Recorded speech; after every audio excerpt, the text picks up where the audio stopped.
How can anyone in Africa still dislike President Ibrahim Traoré? This man isn't just a leader, he's a movement, a symbol of defiance in a world that often tells Africa what to do, who to follow, and how to survive. But Traoré refuses to bow.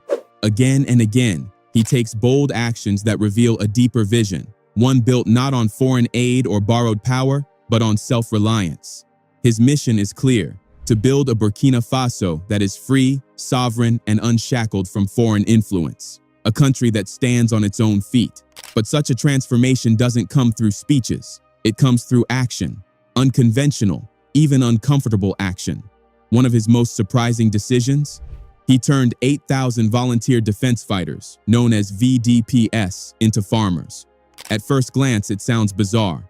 Soldiers trained for battle, suddenly holding hoes instead of guns? But this wasn't a mistake. It was a strategy. Because Traoré understands something most leaders don't. Real freedom isn't just about driving out foreign troops. It's about feeding your people, controlling your land, owning your future. And that's exactly what this decision was about. In this story, we'll reveal the reason behind this bold move and why it might just be the blueprint for the rest of Africa. They say that if a nation can conquer hunger, it can conquer anything. Because when a people are well fed, when children go to bed with full stomachs and communities have food security, the path to progress becomes clear.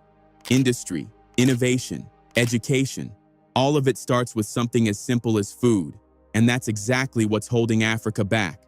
While the world races ahead in science and technology, Africa is still stuck fighting for the basics: food, power, roads. The foundations of any great nation are still missing in many parts of the continent. But President Traoré understands this. He knows that independence isn't just about flag waving or political speeches.